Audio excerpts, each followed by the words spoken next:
शिवसेना पक्षप्रमुख माजी मुख्यमंत्री उद्धव साहेब ठाकरे यांचा उद्या सिंधुदुर्ग दौरा आहे आणि त्यानिमित्त सावंतवाडी येथे त्यांची सभा होणार आहे.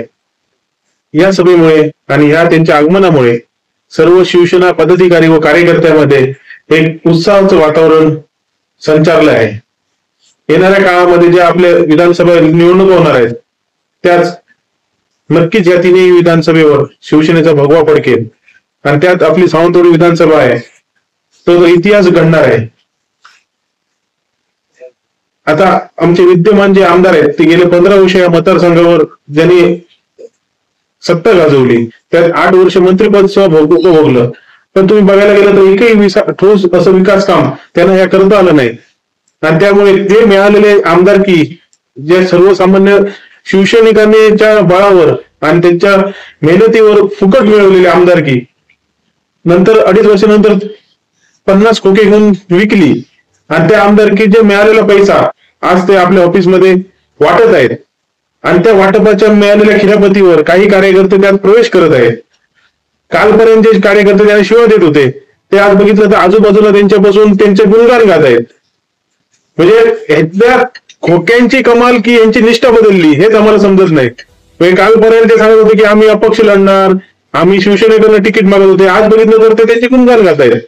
ही सर्व निष्ठेची कुठलीही हे नसून ही खोक्यांची कमाल आहे. आणि येणाऱ्यांना जो मिळालेल्या खोक्यातनं थोडे खोके वाटप चालू आहे.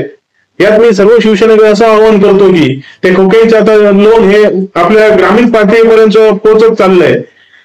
आमचे सर्व शिवसैनिक पदाधिकारी व कार्यकर्त्यांना जाहीर आवाहन करतो की त्यांनी त्यांची कुठलीही गाडी गाव पातळीवर समजा साड्या वाटप करत असेल, विविध प्रकारचे आमिष दाखवण्यासाठी पैसे वाटप करत असेल तर ते आम्ही रोखणारच. आणि तेव्हा प्रशासनात गुन्हा दाखल झाला तरी चालेल, तर आम्ही कुठलेही यांना पैसे वाटप ते खोक्याचे पैसे आहेत जे 2 नंबरमध्ये कमवलेले आहेत तो वाटप करू देणार नाही. येणाऱ्या काळामध्ये इलेक्शन ही तुम्ही जे विकास काम केलं म्हणा, आजच एक हास्यास्पदतेने काल आम्ही त्याची हे वाचलं की मला लोकांनी बिनविरोध निवडून दिलं पाहिजे.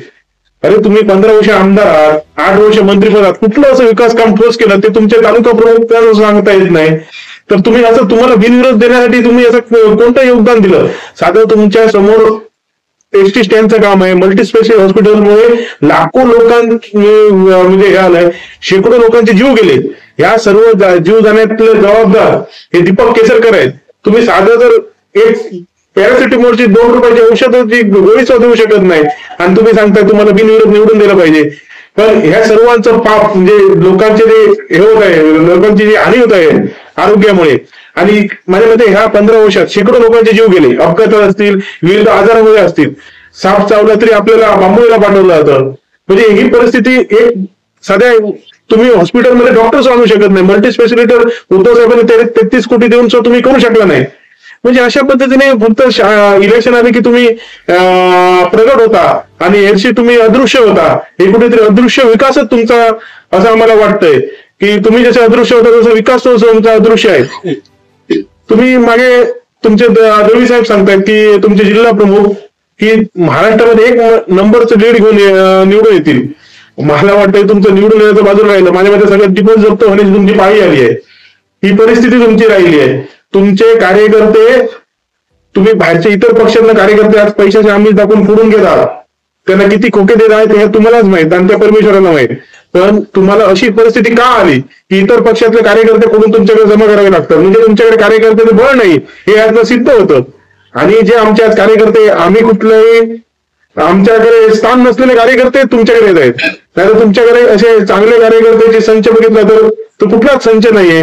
आणि तुम्ही जे आज इतरांच्या कुपड्यावर घेऊन चालणार आहात, नक्कीच तुमचा याचा परिणाम 23 तारखेला तुम्हाला समजेल. आणि येणाऱ्या काळात 1 नंबर नाही पण लास्टच्या 1 नंबरवर तुमचे मत तुमचं राहतील आणि तुमचं डिपॉझिट वाचताना तुमचं नाकीनऊ येतील.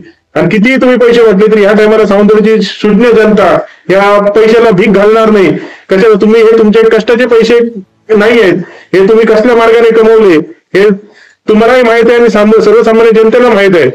तुम्ही जर बघायला गेलं तर ते म्हणतात मी जमीन विकून राजकारण करतो, पण असला कुठला जमीन विकून राजकारण करतात की त्यांची जमीन ती विकली 2009 मध्ये त्यांची 9 कोटीवर प्रॉपर्टी होती, ती 132 कोटीवर गेली.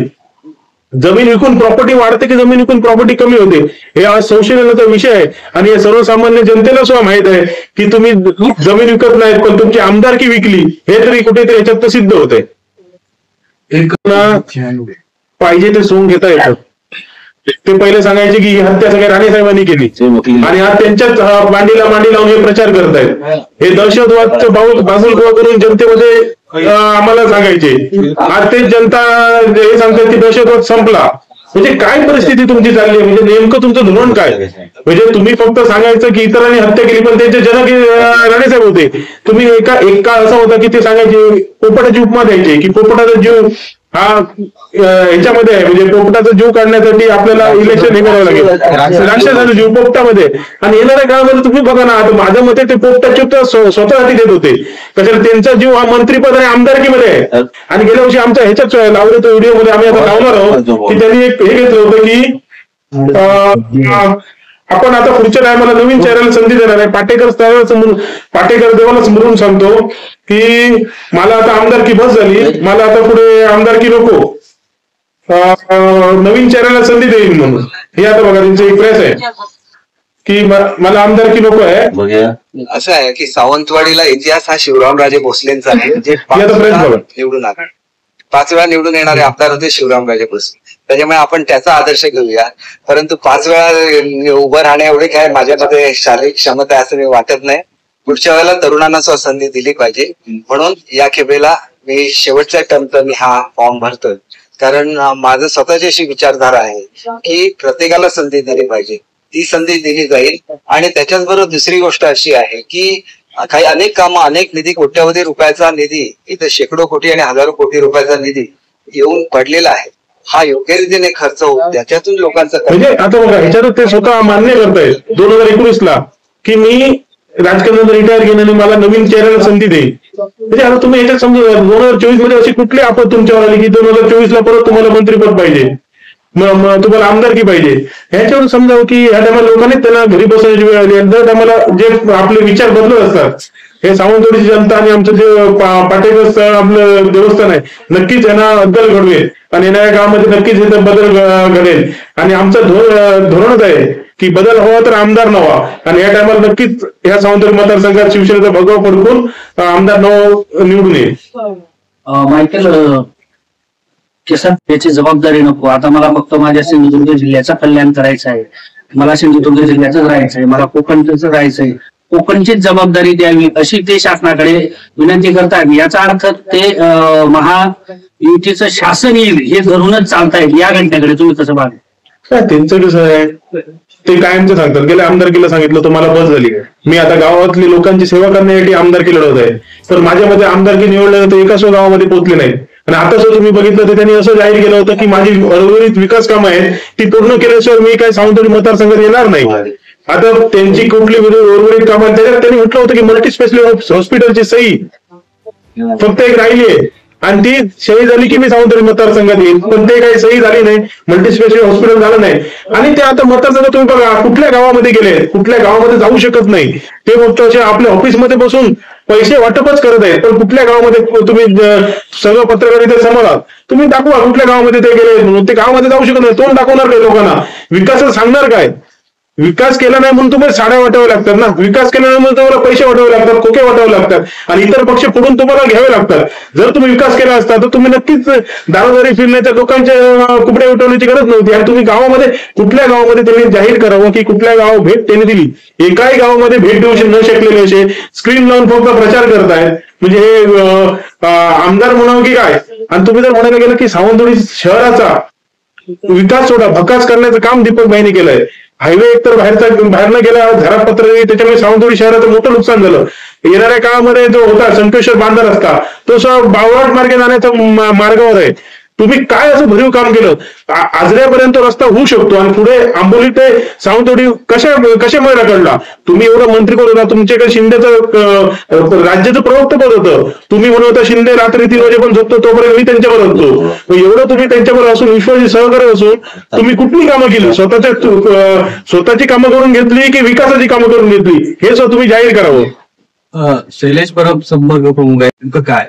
शैलेश परब साहेब आजच सावंतवाडी आले आणि एका टप्प्यात इलेक्शन असल्यामुळे मुंबईची जबाबदारी त्यांच्याकडे आहे. जोगेश्वरी जो मतदारसंघ आहे त्यात ते लिडिंग करत आहेत आणि उद्धव साहेबांना त्याला तिकडची जबाबदारी दिली. पण आज शैलेश परब सिंधुदुर्गात आहेत, उद्धव साहेबांच्या दौऱ्यानिमित्त ते सावंतवाडीत आले आणि आता आपले संपर्क प्रमुख नवीन नेमणूक झालेली आहे आणि त्यांना उद्धव साहेबांनी मुंबईची जबाबदारी दिली आहे. कशाला एकाच टप्प्यात असल्यामुळे त्यांना इथे आणि तिथे जास्त प्रवास करता येत नाही. तरी पण आता 2 दिवस आजच फोन झाला होता त्यांचा की आपण 2-3 दिवस या मतदारसंघात आहे आणि नक्कीच या मतदारसंघात मी दौरा करेन म्हणून. तुमचे जिल्हा समन्वय याचा कितपत फटका तुमच्या उमेदवाराच्या मतामध्ये बसू शकतो?